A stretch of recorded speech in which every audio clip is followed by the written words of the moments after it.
Aotearoa Pono, true New Zealand history in a nutshell.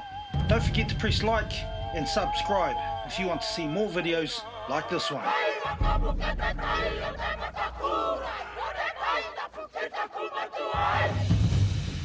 Kahungunu. There are many stories about this great ancestor, however, it can't all fit in a nutshell. So this here segment is only to ignite your imagination about the man himself. And if you feel the need, you can do further research about this awesome tūpuna. Kahungunu is the principal progenitor of the tribe of Ngāti Kahungunu. Ngāti Kahungunu is located along the eastern coast of the North Island of New Zealand.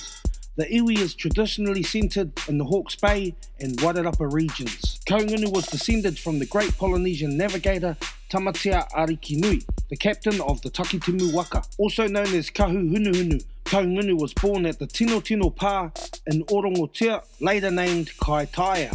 Kahungunu must be one of the most amazing characters in Māori history. He was not a warrior, in fact, he was the reverse. Kahungunu was a giant of a man, big-framed and handsome. Perhaps it was his physique which made him so attractive to the opposite sex. He was also very industrious, preferring gardening and fishing to warfare. He was renowned for his charismatic leadership. He supervised the planning and building of entire villages, the irrigation and the drainage of cultivations, the gathering of food, and the arts of carving, tattooing, weaving, and canoe making.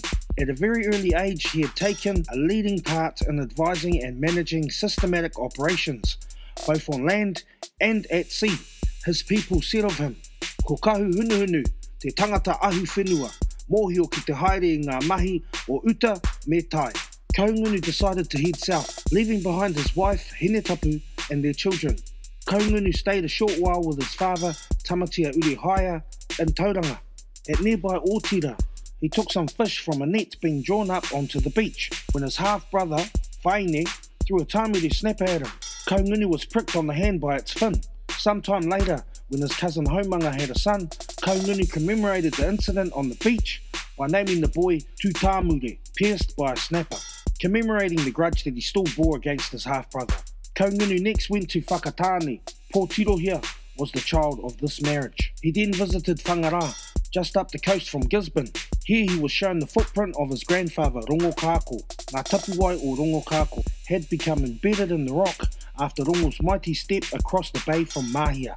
As he continued his long journey southwards, Kahungunu met and married several other women and had many children. In Opotiki he married Te Hau Tāruke. Their three children were Rākei, Whakatau and Pāpake. In Whangarā, he had two children with Rua Rauhanga, Ruaroa and Rongo Mairi. At Popoia Fortress in the Tūranga area, he married Rua Reretai, the daughter of the principal chief, Ruapani.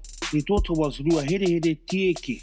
At Whareongaonga, he married Hine Pūariari, with whom he had Pōwhiro and one other child. He also married her sister, Kaukura Waiaraia, and they had two children, Tuaiti and Pōtirohia.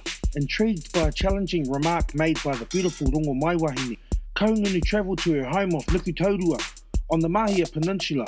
He had heard reports of her beauty, as well as her rank and prestige, and their courtship and marriage became a legend in Māori history. But the story of Kahungunu and Rongo Maiwahine is another great story of its own.